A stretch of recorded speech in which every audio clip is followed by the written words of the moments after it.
I've met up with Kunal here on the Siemens Mobility booth, and we were chatting earlier in the week around shared autonomous mobility.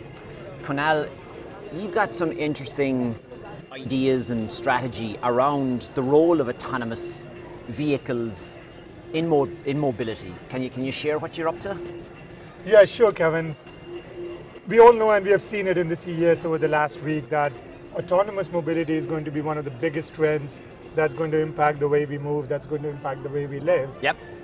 At Siemens, we said that the timeline on when the autonomous mobility can make an impact will differ from different use cases.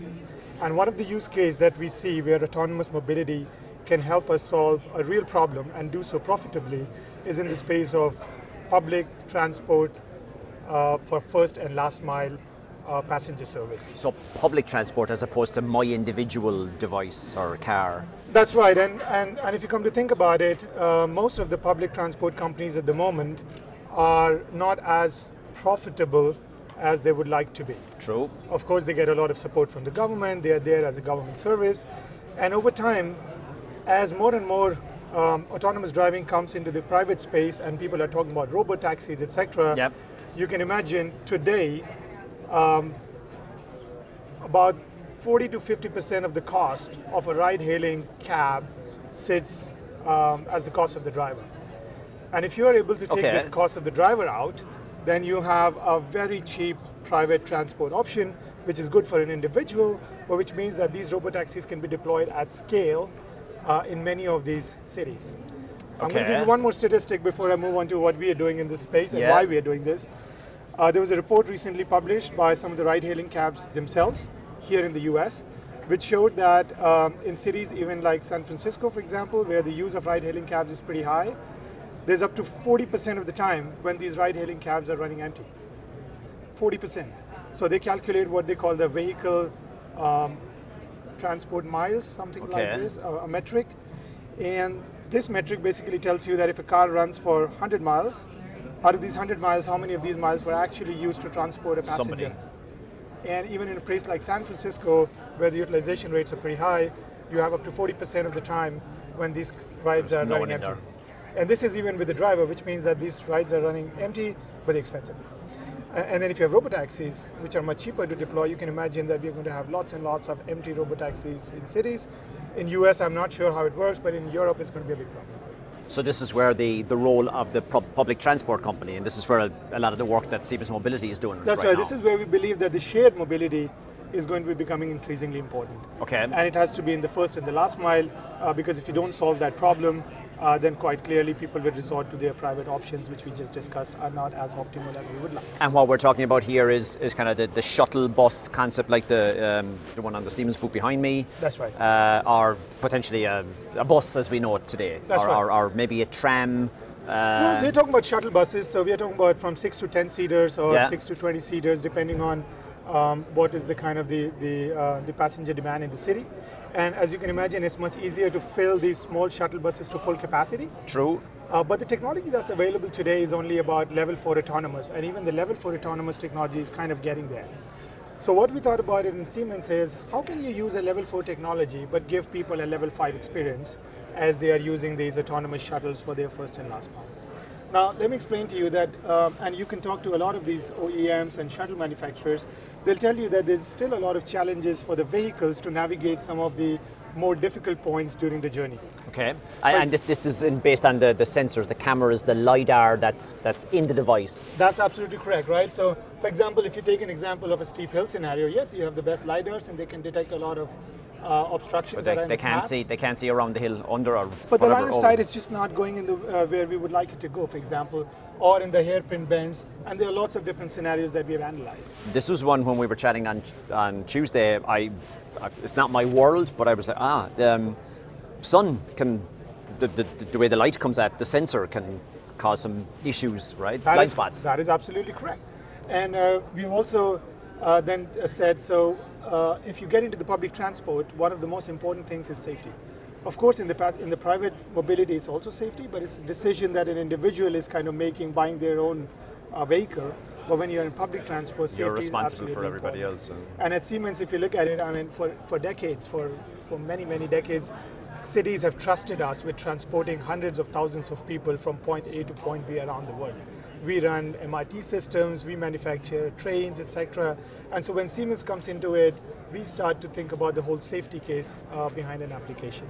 So what we have... This is where the infrastructure comes in. This is where the infrastructure comes in, because we believe that if you look at how an autonomous car operates, there's a lot of different layers of information that it needs, right? From the most simple information in terms of where is it geographically, so that's the map data, what is the kind of vicinity looking like, but more in terms of a static view of where the vicinity is.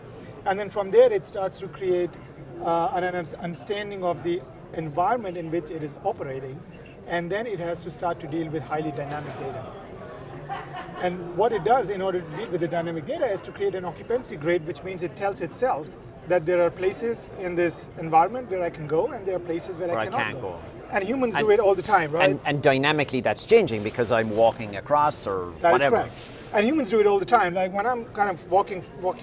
If you're walking through CES today, I'm not going to walk through you because I'll see that there's an empty space and I'll take that grid, right? And this occupancy grid is what allows an autonomous car to basically move forward. But at points when there are blind spots, or for example, as we described in the previous slide, there are scenarios where the car can just no longer make a decision on a particular cell in the occupancy grid. This is where we augment this occupancy grid with an occupancy grid from the infrastructure. What does that mean? That at these critical junctures, we have installed lots of different sensors, the radars, the LiDARs, the ultrasonics, depending on what is the use case.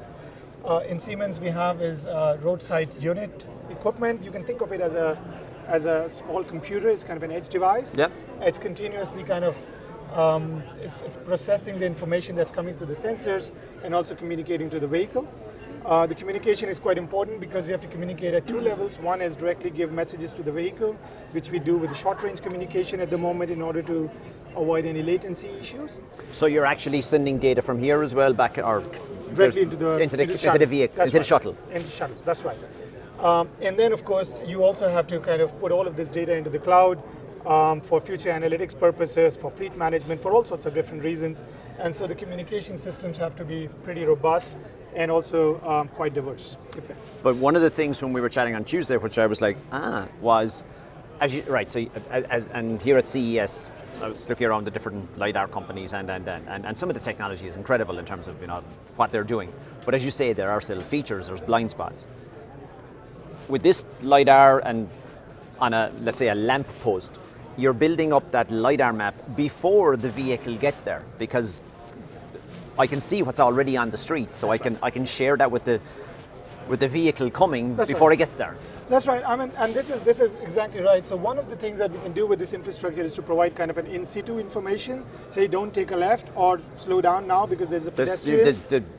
You'll see it when you go around the corner, right. But also, as we described, that the original goal of our project is to provide very comfortable and fast and safe public transport.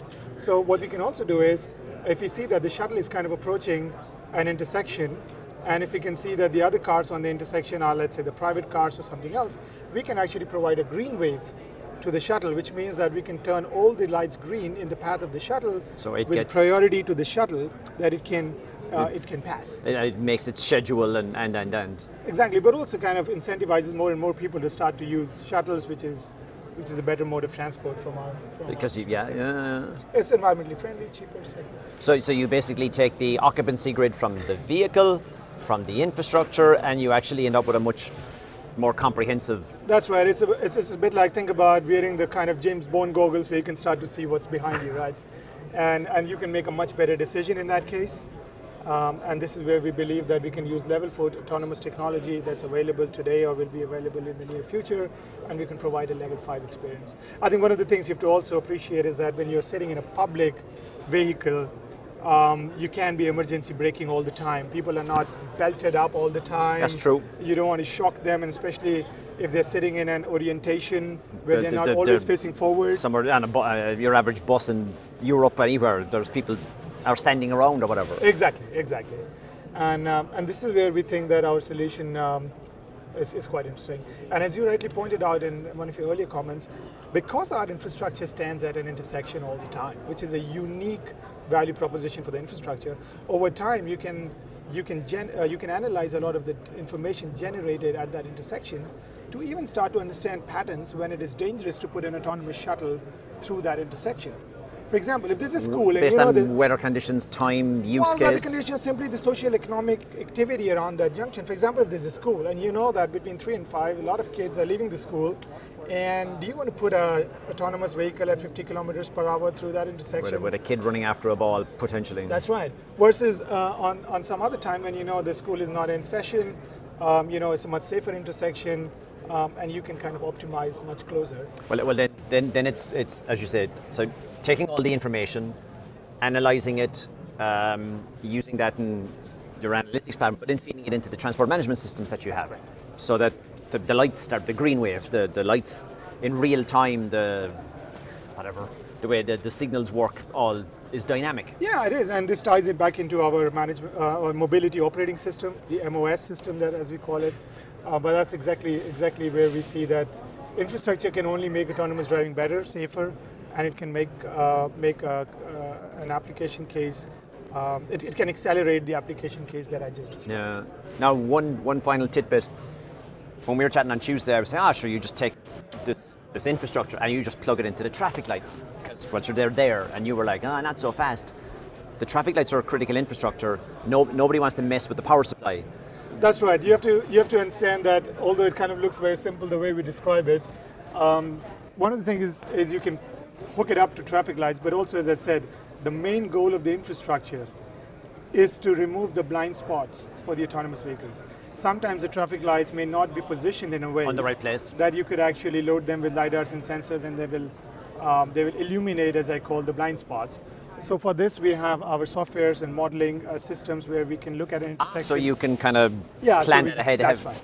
I mean, you also don't want to occupy too much space on the side of the road where you have like poles and poles of sensors. True, because it looks a bit science fiction-y. Yeah. And also there are all sorts of other considerations you have to take into account, because these roads is something, you are not going to get these green field. These are kind of brown field installations. There's a lot of stuff there already. But at the same time, and you also have to make sure that the costs are not too high, because you don't want to put an extra LiDAR for one particular application. You want to make sure that you use minimum equipment and you have the maximum safety outcome. No, hey, good stuff. Thanks a lot. Thank you, Kevin. It's good talking to you.